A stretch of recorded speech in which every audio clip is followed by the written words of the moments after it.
Hello everyone, जय हिंद। आप सभी को बहुत बहुत स्वागत करता हूं आप सभी का SLV IAS के इस ऑफिशियल यूट्यूब प्लेटफॉर्म पे। क्या हालचाल मेरे दोस्तों, कैसे हो आप सब। उम्मीद करूंगा कि आप सभी बेहतर होंगे, स्वस्थ होंगे, मस्त होंगे और बढ़िया तरीके से जो आपने गोल सेट कर रखा है अपनी लाइफ में, उस गोल को अचीव करने के लिए जो प्रॉपर एफर्ट आपको डालने चाहिए वो आप डाल रहे होंगे। मेरे प्यारे दोस्तों, आज का ये जो सेशन है, आज हम एक बहुत खास मुद्दे पर बात करने वाले हैं।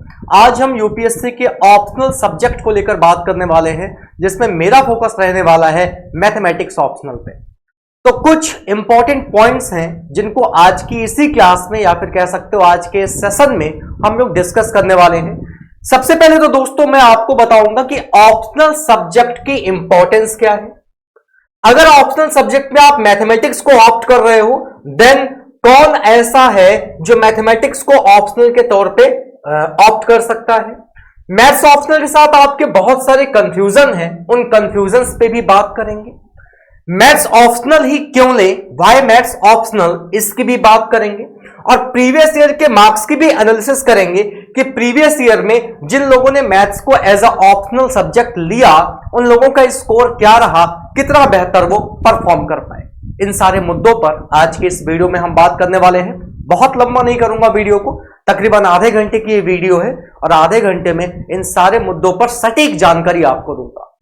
कोई बेफालतू बेफिजूल की बातचीत नहीं होगी। आपको पता है मैं जब भी ऐसे कोई वीडियो बनाता हूं तो टू द पॉइंट बात करता हूं, सीधे मुद्दों की बात करेंगे। अगर आप एक यूपीएससी एस्पिरेंट हो तो सबसे पहले आपको अपने ऑप्शनल सब्जेक्ट की इंपॉर्टेंस का पता होना जरूरी है कि ये जो ऑप्शनल सब्जेक्ट होता है इसकी क्या इंपॉर्टेंस है। अब वो ऑप्शनल सब्जेक्ट कौन सा है, आप कौन सा सब्जेक्ट ऑप्ट कर रहे हो, वो सेकेंडरी बात है। प्राइमरी फोकस तो इस पे होना चाहिए कि ऑप्शनल सब्जेक्ट की क्या वाकई में कोई इंपॉर्टेंस है। इस बात पे आपको नॉलेज होनी चाहिए, इस बात की आपको प्रॉपर जानकारी होनी चाहिए। तो अभी मैं मैथमेटिक्स की बात नहीं कर रहा हूं, अभी मैं जियोग्राफी की बात नहीं कर रहा हूं, अभी मैं सोशियोलॉजी की बात नहीं कर रहा हूं, मैं एथिक्स की बात नहीं कर रहा हूं, मैं हिस्ट्री की बात नहीं कर रहा हूं। मैं बात करने जा रहा हूं दोस्तों कि ऑप्शनल सब्जेक्ट की इंपॉर्टेंस क्या है। तो जब ऑप्शनल सब्जेक्ट की इंपॉर्टेंस की बात आती है ना दोस्तों, देखो आप सबको पता है कि आपके पास GS1, GS2, GS3, GS4 चार तो ये चीजें हो गई। उसके बाद आपके पास है ए से इंटरव्यू और आपका है ऑप्शनल, जिसमें दो पेपर होंगे, पेपर 1 और पेपर 2। मेरे प्यारे दोस्तों, ये भी आप जानते होंगे कि GS1, GS2, GS3, GS4 सारे 250-50 नंबर के हैं। ए से भी आपका 250 नंबर का है। इंटरव्यू की बात करेंगे, इंटरव्यू आपका 275 मार्क्स का है। ऑप्शनल जो है ये आपके होते हैं टोटल 500 नंबर। जब आप इन सब को ऐड करते हो तो जो टोटल मैक्सिमम मार्क्स बनता है वो बनता है 2025। एक रफ एनालिसिस पता है क्या कहती है?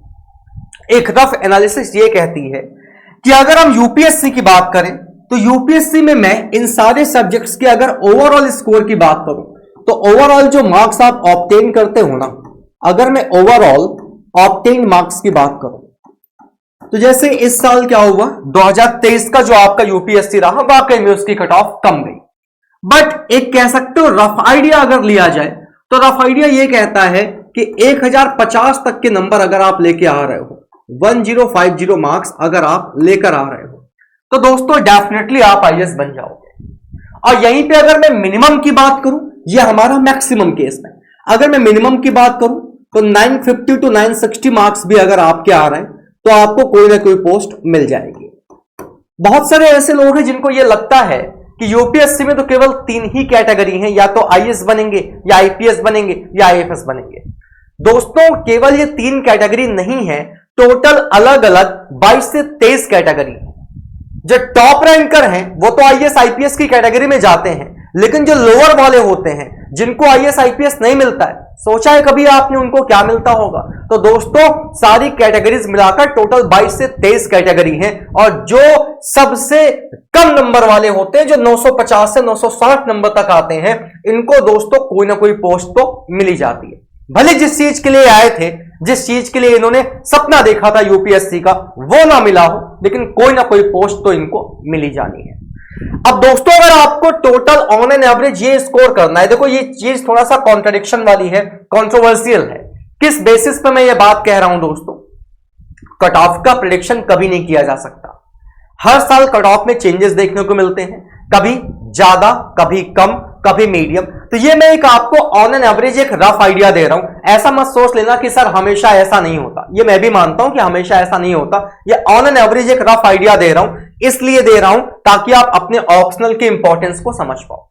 दोस्तों, एक ब्रिलियंट बच्चा जो होगा, एक सुपीरियर बच्चा जो होगा, जिसका माइंड जो है बहुत शार्प काम करता है, सारी चीजों का कॉन्सेप्ट जो है वो उसने एकदम क्लियर कर रखा है, एक एक पॉइंट उसके माइंड में फीड है।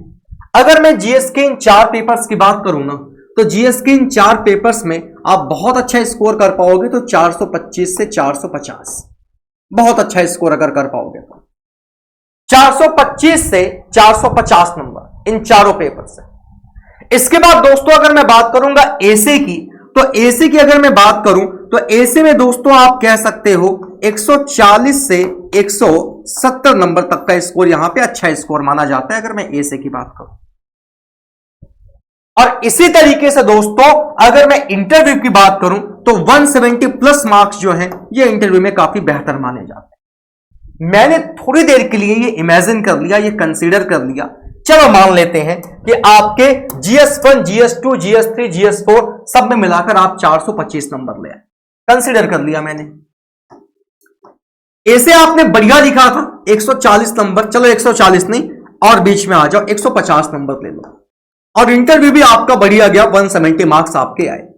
जब आप इन सबको ऐड करोगे, 5 आपने कहा 7 5 12 2 14 बचेगा 1 4 2 6 1 7, कितने मार्क्स बने दोस्तों? 745। अब अगर आप नोटिस करो तो आपकी जो बाकी की रिमेनिंग मार्जिन है वो कहां से फुलफिल होने वाली है? वो ऑप्शनल से फुलफिल होने वाली है। ये है दोस्तों ऑप्शनल की इंपॉर्टेंस। आपका जीएस कितना ही अच्छा क्यों ना हो, लेकिन टिल एंड, आखिरी तक आपका जो कह सकते हो रैंक बनाने का काम करेगा, वो करेगा आपका ऑप्शनल। अब अगर मैं एक सुपीरियर बच्चा हूं और मैं यहां से इतना स्कोर कर रहा हूं, तो बचेगा मेरे पास जब ऑप्शनल, तो बाकी आप कह सकते हो ऑन एन एवरेज जो 300 मार्क्स है ना दोस्तों, वो 300 नंबर मुझे कहां से बटोरने होंगे? ये 300 नंबर मुझे बटोरने होंगे ऑप्शनल से। ये है ऑप्शनल की इंपॉर्टेंस। एक इंपॉर्टेंट बात और आपको बताऊं, देखो जो कैंडिडेट, जो एस्पिरेंट प्री क्वालिफाई करके मेंस तक पहुंचता है, आप उसको हल्के में तो कतई नहीं ले सकते, और आप ये भी नहीं कह सकते कि उसके जीएस बहुत वीक है, ऐसा तो आप कह ही नहीं सकते। ये जो सेक्शन आप देख रहे हो ना जीएस वाला, ये सेक्शन दोस्तों, ये एक ऐसा सेक्शन है जिसमें ऑन एन एवरेज थोड़ा बहुत ऊपर ज्यादा फर्क होगा, वरना हर एक कैंडिडेट तकरीबन इतना स्कोर करके आता है।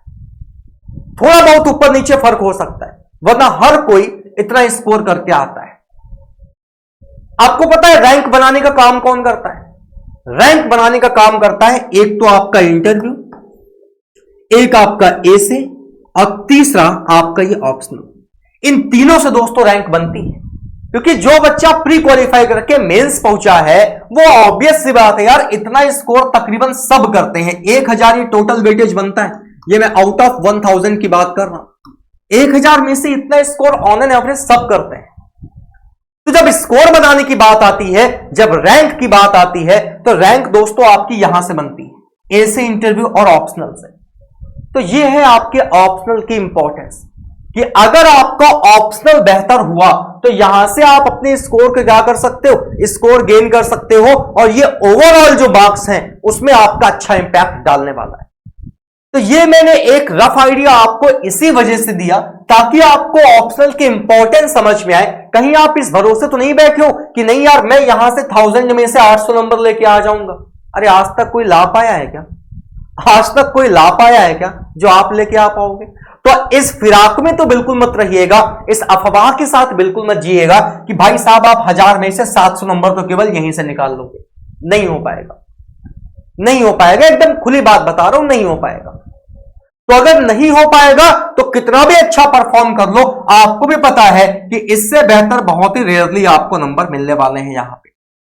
तो मैं बार बार यही समझाने की कोशिश कर रहा हूं कि ऑप्शनल ही आपका वो सब्जेक्ट है जो आपकी नैया पार लगाएगा, आपको रैंक में लेके आएगा, और अगर टॉपर की रैंक में आओगे नो डाउट आप आईएएस आईपीएस तो बन ही जाओगे। ये बात थी दोस्तों किसकी, ये हमने बात की इंपॉर्टेंस ऑफ ऑप्शनल। अब एक बड़ा कंट्रोवर्शियल मुद्दा यह भी है, सबके अलग अलग विचार हैं, सबके अलग अलग मत हैं कि कौन सा ऑप्शनल सब्जेक्ट हमें चूज करना चाहिए। इस पे अभी मैं बात नहीं करूंगा, और विजेता मैम ने ऑलरेडी इस पे बात कर रखी है, बहुत सारे उनके गाइडेंस के वीडियो हैं कि क्या स्ट्रेटजी होनी चाहिए, किस प्लानिंग के तहत आप अपना ऑप्शनल का सब्जेक्ट चूज करें। इन सारे मुद्दों पर मैम लगातार आपको गाइड कर रही हैं, लगातार वो गाइड कर रही हैं। आपके वीर सर भी लगातार आपको इस चीज को लेकर गाइड करते जा रहे हैं। फिर भी मेरा क्या पॉइंट ऑफ व्यू है, मेरा क्या नजरिया है, इस पे भी हम बात करेंगे, बट वो किसी अगले सेशन में। आज हम बात करने वाले हैं दोस्तों कि अगर आप ऑप्शनल में मैथमेटिक्स के साथ जा रहे हैं, तो मैथमेटिक्स अगर आप ऑप्शनल सब्जेक्ट चूज कर रहे हो, क्या उसके एडवांटेज हैं, क्या उसके डिसएडवांटेज हैं, क्या कंफ्यूजन होते हैं आपको, किसको मैथ ऑप्शनल ऑप्ट करना चाहिए, किसको नहीं करना चाहिए, इन मुद्दों पर बेसिकली हम बात करने वाले हैं। अगली जो बात दोस्तों हम करने वाले हैं वो इसी मुद्दे पे करने जा रहे हैं, who can take maths optional, किसको लेना चाहिए और किसको नहीं लेना चाहिए। यहां पे दोस्तों मैंने कुछ अलग अलग एलिजिबिलिटीज लिख रखी हैं, इन एलिजिबिलिटीज को ध्यान से सुनिएगा। ऐसे जितने भी कैंडिडेट हैं दोस्तों जिन्होंने बीटेक या बीई कर रखा है, डेफिनेटली वो मैथमेटिक्स को ऑप्शनल सब्जेक्ट के तौर पे ले सकते हैं, क्योंकि इन्होंने इतनी मैथमेटिक्स पढ़ रखी होती है अपनी इंजीनियरिंग की इस जर्नी में कि उनका ऑप्शनल का जो 60 से 70% का सिलेबस है वो पहले ही कवर हो रखा होता है। अगर आपने बीटेक या बीई कर रखा है then definitely you can opt mathematics as a optional subject. अगर कोई ऐसा है जिसने मैथ्स में ऑनर्स कर रखा है, अगर कोई ऐसा है जिसने फिजिक्स में ऑनर्स कर रखा है, अगर कोई ऐसा है जिसने फिजिकल साइंस पर रखी है, डीयू में दोस्तों ये एक स्पेशल कोर्स होता है और डीयू के इस कोर्स में जम के मैथमेटिक्स पढ़ाई जाती है। जितने ऐसे कैंडिडेट हैं जो बीएससी जनरल वाले हैं, बीएससी जनरल वाले, जैसे मैंने बीएससी कर रखा है, फिजिक्स केमिस्ट्री मैथमेटिक्स था, फाइनल ईयर में मैंने केमिस्ट्री ड्रॉप किया था और फिजिक्स और मैथ था, देन मैंने एमएससी किया। तो जितने बीएससी जनरल वाले हैं आप मैथमेटिक्स को ऑप्शनल सब्जेक्ट के तौर पर ले सकते हो। जितने ऐसे हैं जिन्होंने बीएससी सीएस कर रखा है, भाई बीएससी सीएस वालों को भी इतनी मैथमेटिक्स पढ़ाई जाती है जो मैथमेटिक्स ऑप्शनल के सिलेबस से बहुत ज्यादा रिलेट करती है। ये मैं उन लोगों की बात बता रहा हूं जिन्होंने ये कोर्स एज अ ग्रेजुएट के तौर पे कर रखे हैं, उनको मैथमेटिक्स ऑप्शनल लेने में कोई दिक्कत नहीं होगी। दो तरीके से हम पढ़ाई करते हैं। जब हम 12th पास करते हैं तो या तो हम मजबूरी में पढ़ रहे होते हैं, या तो फिर हम पढ़ाई को वाकई में सीरियसली पैशन बना के एकदम डेडिकेशन के साथ पढ़ रहे होते हैं। एक बच्चा इंटर पास हुआ, पढ़ने का मन नहीं था, घर वालों ने कहा यार बीएससी कर लो, जाके उसने जबरदस्ती बीएससी कर लिया। अब वो बीएससी पास हो गया, आज वो यूपीएससी की तैयारी करना चाहता है। बीएससी को उसने बिल्कुल सीरियसली लिया नहीं था, ना ही उसका मैथमेटिक्स पढ़ने में मन लगता था। मैं अगर उससे कहूं कि तुम जाके मैथ को ऑप्शनल सब्जेक्ट के तौर पे ले लो तो मैं मना करूंगा, मैं तो कहूंगा भाई तुम ना लो। अभी मैं इसकी भी बात करूंगा कि कौन ऐसा है जिसको मैथमेटिक्स को ऑप्शनल नहीं लेना चाहिए, वो कौन कौन से की पॉइंट्स हैं जिनको ध्यान में रखते हुए आपको मैथमेटिक्स को as a optional subject opt करना है। ये मैंने कैटेगरी इसलिए बनाई है दोस्तों क्योंकि ये वो कैटेगरी है जिनको आप अगर ऑन एन एवरेज कहोगे ना तो 50 to 60% चीजें इनको ऑलरेडी पहले ही करा दी जाती हैं। बहुत लोग ये सोचते हैं कि यार यूपीएससी है, मेंस है, ऑप्शनल सब्जेक्ट है, बहुत लंबी पेपर आता होगा, बहुत टफ पेपर आता होगा। ऐसा कुछ नहीं है, जो मैं क्लियरली बता दूं। एग्जामिनर पेपर में वही चीजें देता है जो डुएबल होती हैं, वो ऐसा भी पेपर नहीं बना देता कि नॉट डुएबल हो। और मैथमेटिक्स की एक सबसे अच्छी बात, आता होगा तो आसान है, नहीं आता होगा तो कठिन है। फिर वो क्वेश्चन भले ही कितना आसान क्यों ना हो, वो क्वेश्चन का सोल्यूशन अगर आपको आता है तब तो वो आपके लिए आसान है। फिर कितना भी आसान क्वेश्चन हो, अगर उसका सोल्यूशन आपको नहीं आता तो आप यही कहोगे कि वो कठिन है। लगेगा तो लगेगा, नहीं लगेगा तो नहीं लगेगा। ये भी मैथमेटिक्स की एक खास बात है। दोस्तों ये वो लोग हैं जिनको मैथमेटिक्स को ऑप्शनल लेने में बिल्कुल भी संकोच नहीं करना चाहिए। अगर मैथमेटिक्स आपका पैशन है, अगर मैथ्स पढ़नी आपको अच्छी लगती है, अगर आप 2-3 घंटे लगातार मैथ्स पढ़ के भी बोर नहीं हो रहे हो, देन डेफिनेटली आपको मैथमेटिक्स को ऑप्शनल सब्जेक्ट के तौर पे चूज करना चाहिए, ऑप्ट करना चाहिए। अब कुछ जनरल वे में क्वेश्चन बनते हैं। जनरल वे में कुछ क्वेश्चन ये बनते हैं, कुछ लोग कहते हैं सर हमारा जो है वो हम 12th पास हैं और 12th में हमने मैथ ले रखी थी, उसके बाद हमने मैथ को छोड़ दी। 12th के बाद हमने क्या किया, 12th में हमारी मैथ थी, उसके बाद हम बीए करने चले गए और हमने बैचलर ऑफ आर्ट्स करने में अपना टाइम क्या किया, स्पेंड किया। Now I am preparing for UPSC. मैं मना करूंगा, अगर कोई 12th पास है और आप 12th पास करके आए हो, ग्रेजुएशन लेवल पे आपकी मैथमेटिक्स नहीं थी, तो मैं आपको मना करूंगा, डोंट टेक। मैं मना करूंगा, मत लो भाई, मत लो। लेकिन फिर भी बहुत ऐसे एस्पिरेंट होते हैं जिनका, मैंने कहा ना कि मैथ्स आपका पैशन होता है, जिनको लगता है कि नहीं यार मैथ मेरा बड़ा पसंदीदा सब्जेक्ट है, ये वो सब्जेक्ट है जिसमें मुझे बहुत इंटरेस्ट आता है। मेरे कब 4 घंटे लगातार पढ़ते पढ़ते मैथ के निकल जाते हैं, समझ में नहीं आता कितनी जल्दी मेरे 4 घंटे निकल गए, टाइम का पता ही नहीं चला।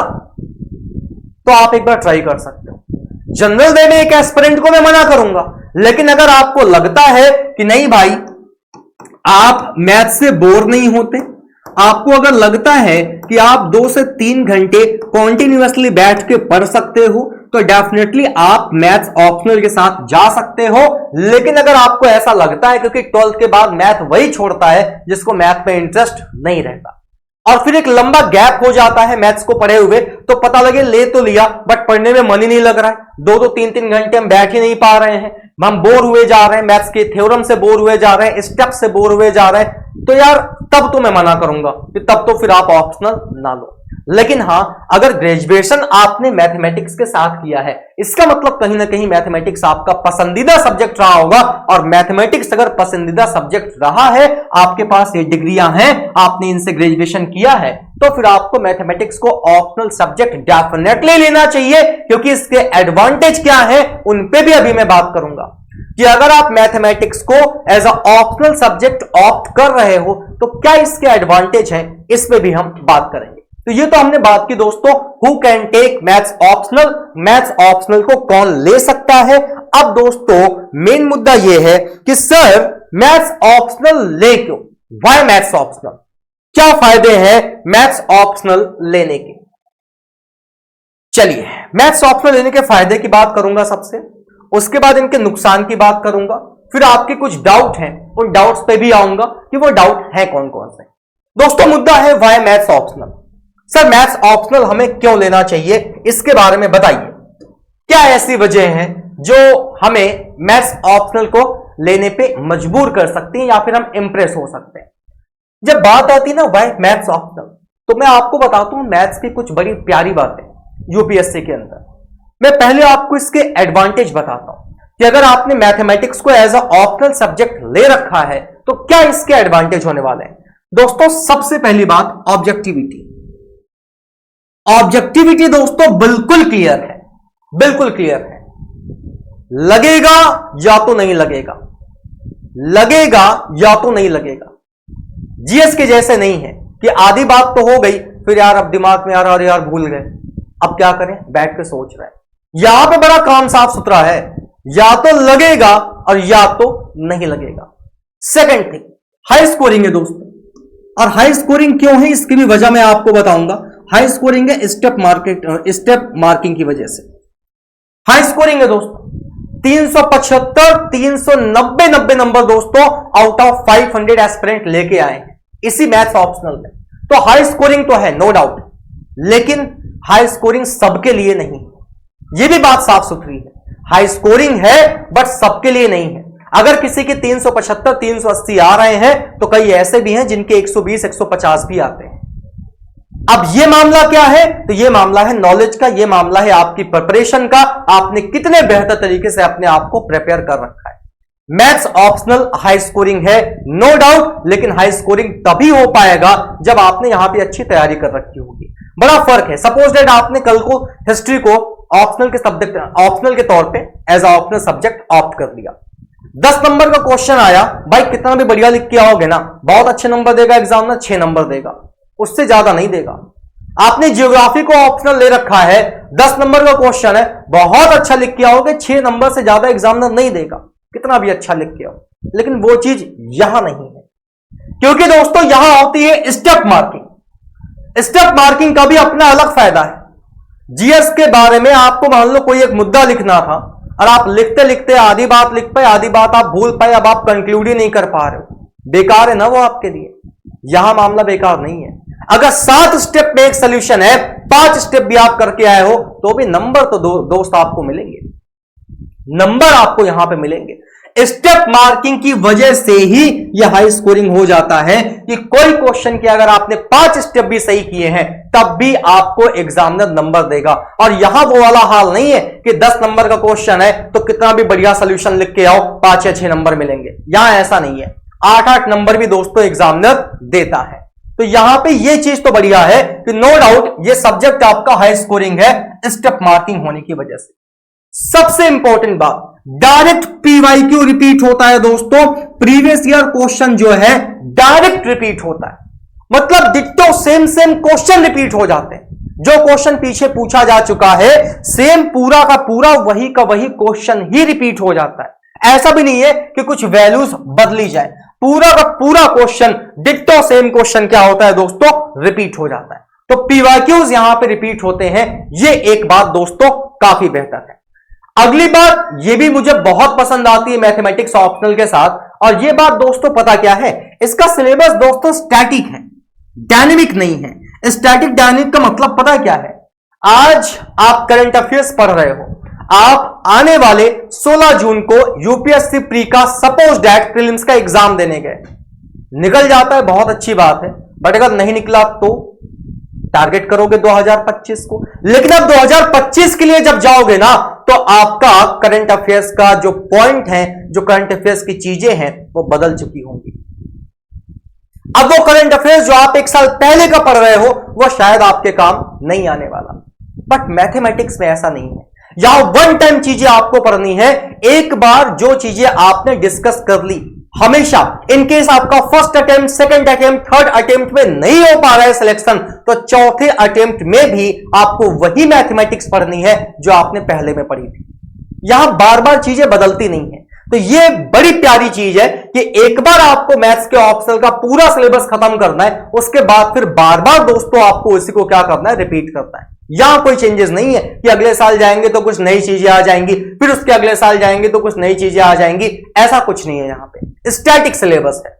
अगला पॉइंट दोस्तों, एक ब्रेक भी मिल जाता है आपको जीएस से। बहुत ऐसे लोग हैं जो जीएस पढ़ते पढ़ते बोर हो जाते हैं, सब प्री के लिए पढ़ रहे थे, अब मेंस के लिए पढ़ रहे हैं, बहुत ज्यादा बोर हो चुके हैं, तो थोड़ा सा जीएस से ब्रेक आपको मिल जाता है। ये भी एक एडवांटेज है कि चलो यार जीएस से थोड़ा सा पीछा छूटा, कुछ तो नया मिल रहा है पढ़ने को, तो जीएस से आपको ब्रेक भी मिल जाता है।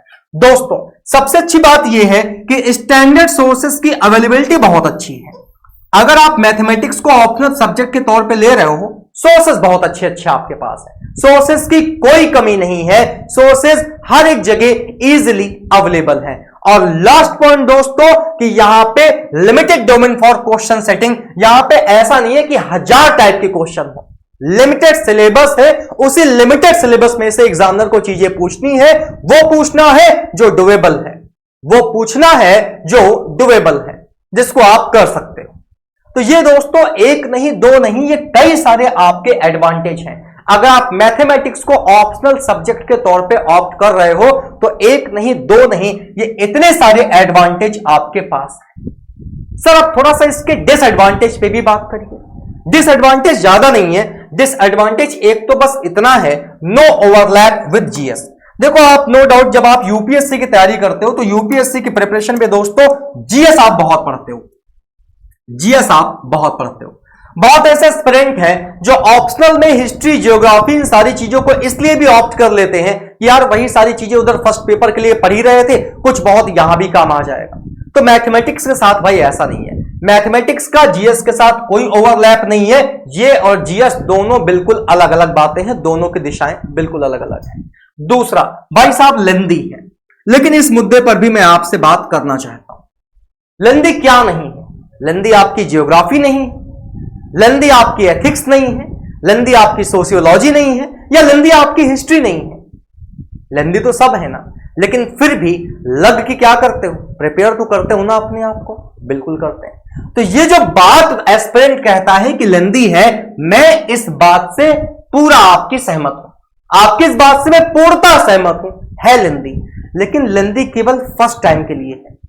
जब आप इसको फर्स्ट टाइम कवर करते हो ना दोस्तों, जब आप इसको फर्स्ट टाइम कवर करते हो तो फर्स्ट टाइम दोस्तों बहुत आराम से आपको तकरीबन 8 महीने देने पड़ेंगे, 8 महीने देने पड़ेंगे।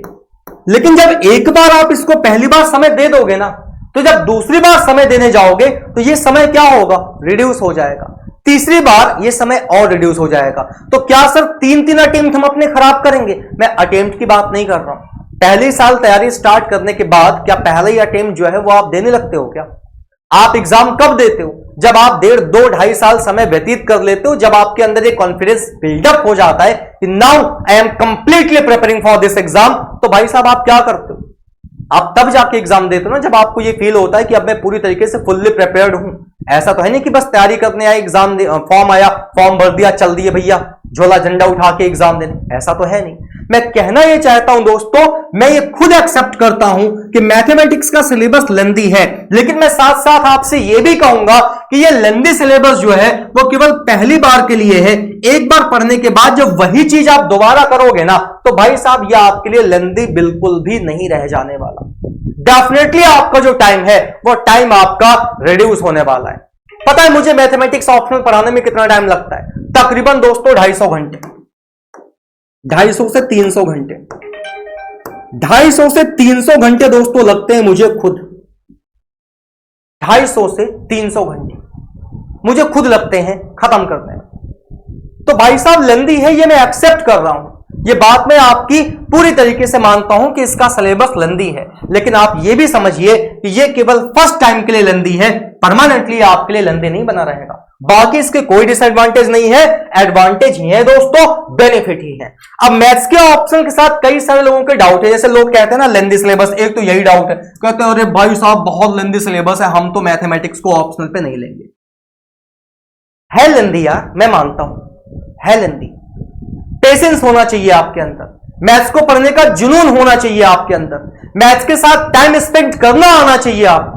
ऐसा नहीं कि आधे घंटे पढ़ा बस ऐसा फील हुआ यार अब तो बहुत बोरियत फील हो रही है, चलो कुछ और करते हैं, तब तो कतई मैथमेटिक्स को ऑप्शनल के सब्जेक्ट के तौर पे मत लेना। प्यार कर सकते हो अगर मैथमेटिक्स से, तभी मैथमेटिक्स को ऑप्शनल के सब्जेक्ट के तौर पे लेना। बाकी जिन लोगों को ये कंफ्यूजन है कि बहुत लेंदी है, तो मैं आपको कंफ्यूजन दूरी कर देता हूं, ओपनली कहता हूं, खुला कहता हूं, ये नहीं कि मैं मैथमेटिक्स ऑप्शनल पढ़ाता हूं तो मेरा कोर्स बिक जाए, तुम लोगों को झूठी तसल्ली दे दूं कि नहीं नहीं आओ आओ बड़ा छोटा सिलेबस है। नहीं भैया छोटा नहीं है, लेंदी है, लेकिन मैं बार बार खुद ये बात आपसे कह रहा हूं, फर्स्ट टाइम के लिए लेंदी है दोस्तों। उसके बाद जब आप सेकंड और थर्ड टाइम इसको पढ़ोगे तो ये क्या होगा? लेंदी बिल्कुल नहीं होगा, ये टाइम आपका पहले से जस्ट हाफ कर देगा। दूसरा एक बहुत बड़ा डाउट है यार, इस पे अभ्यास बहुत करना पड़ेगा। लोगों का मतलब कंफ्यूजन, कहते हैं भाई साहब बहुत अभ्यास करना पड़ेगा, जीएस वगैरह आप पढ़ ही नहीं पाओगे, इतना टाइम ये ले लेगा। देखो ऐसा है, प्रैक्टिस हर एक सब्जेक्ट मांगता है, अभ्यास हर एक सब्जेक्ट मांगता है, लेकिन आप ये कहो कि नहीं यार सारी की सारी प्रैक्टिस का टाइम ये मैथमेटिक्स सिखा जाएगा, ये बात दोस्तों गलत है, ये बात बिल्कुल गलत है। प्रैक्टिस की जरूरत तो पड़ेगी ही, मैथमेटिक्स सब्जेक्ट ही प्रैक्टिस का है, जितनी ज्यादा प्रैक्टिस उतना बेहतर नॉलेज। लेकिन आप ये कहो कि इसकी प्रैक्टिस के चक्कर में आप बाकी के सब्जेक्ट को ध्यान दे ही नहीं पाओगे, तो ये दोस्तों अफवाह है, ये गलत है। तीसरा मेन मुद्दा है, लोगों को ऐसा लगता है सर थ्योरी बहुत आती है मैथमेटिक्स ऑप्शनल में, थ्योरी बहुत आती है, एग्जाम में एग्जामिनर थ्योरम पूछ लेता है, कहता है कि ये जो थ्योरम आई है इस थ्योरम को प्रूफ करो, थ्योरम बहुत पूछ लेता है। एक बात बताओ, 19 क्वेश्चन फर्स्ट पेपर में करने होते हैं और 19 करने होते हैं सेकंड पेपर में, है ना? मान लो टोटल आपके 56 क्वेश्चन है, मैं कहता हूं 56 में से 5 थ्योरम आ गई, 6 थ्योरम आ गई, 7 थ्योरम आ गई, 8 थ्योरम आ गई, हटाओ यार वैसे इतनी आती नहीं है, 5-6 से ज्यादा नहीं आती। मैं कहता हूं 6 थ्योरम भी आ गई, 56 में से 6 हटा दोगे तब भी तुम्हारे पास 50 क्वेश्चन है यार, 50 क्वेश्चन है तुम्हारे पास, 19-19 38 ही करने हैं तुम्हें, हो जाएंगे यार आराम से। कौन कहता है तुमसे कि सारे के सारे पेपर के क्वेश्चन को अटेम्प्ट करो? सारे अटेम्प्ट ही नहीं करने, 19-19 करने हैं। अरे नहीं करेंगे थ्योरम यार, छोड़ देंगे थ्योरी को। लगेगा बहुत लेंदी है, नहीं पढ़ना मुझे थ्योरी, मैं थ्योरी पढ़ूंगा ही नहीं। जब पढ़ूंगा ही नहीं तो एग्जाम में कर भी नहीं पाऊंगा, और थ्योरम नहीं पढ़ूंगा, थ्योरी नहीं पढ़ूंगा, आ जाएगी एग्जाम में, लीव कर दूंगा, स्किप कर दूंगा, नहीं पढ़ूंगा भाई। तो अगर आपको ऐसा लगता है कि नहीं यार थ्योरी का सेक्शन बहुत ज्यादा है, तो थ्योरी का सेक्शन है, बट इतना भी नहीं है कि यार आपको ऐसा लगे कि भाई साहब क्या ही है, इतना भी सेक्शन नहीं है। आ भी जाएगा तो क्या करोगे? स्किप कर देना ना, छोड़ देना भाई, स्किप कर देना, मत करना उसको। तो ये दोस्तों कुछ अफवाह है जो बच्चों को लगती हैं। अब आइए मैं आपको दिखाता हूं, कुछ प्रीवियस ईयर की एनालिसिस मैंने की है दोस्तों। 2018 कनिष्क कटारिया सर का नाम सुना होगा आपने। कनिष्क कटारिया सर की बात मैं इसलिए कर रहा हूं, टॉपर थे। ऑप्शनल में इनका जो सब्जेक्ट था वो था मैथमेटिक्स। 371 मार्क्स दोस्तों इनके आए हैं। ऐसे ही आप एक एक साल का रिकॉर्ड देखो, मैं हाईएस्ट की बात कर रहा हूं कि हाईएस्ट किस ईयर में कितने मार्क्स आए। 2022 और 23 का डेटा अभी मुझे नहीं पता चल पाया है एग्जैक्ट, उसकी वजह से मैंने यहां मेंशन नहीं कर रखा है।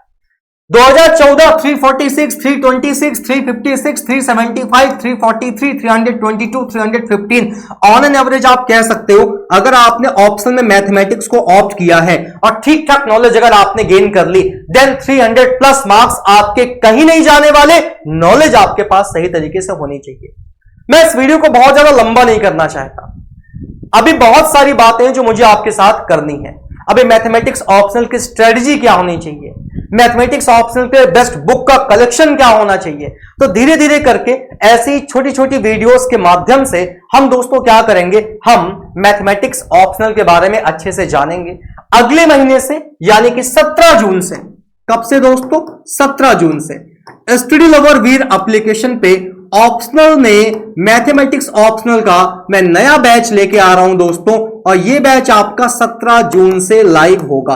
अगर आप में से कोई ऐसा है जिसने ये मन बना रखा है कि मैं मैथमेटिक्स को as a optional subject opt करूंगा, तो दोस्तों डेफिनेटली आप इसके साथ आगे बढ़ सकते हो। आपको मैं कई सारी अभी क्लासेस भी प्रोवाइड कराऊंगा इसी चैनल पे। कुछ हम प्रीवियस ईयर पेपर्स पे भी बात करेंगे, और ऐसे ही जितनी भी गाइडेंस की वीडियो हो सकेंगी वो मैं आपके साथ शेयर करता रहूंगा। आपके सफर को आसान बनाने में पूरी टीम एसएलवी जो है वो आपके साथ है। आज के इस वीडियो को इतना ही रखेंगे दोस्तों।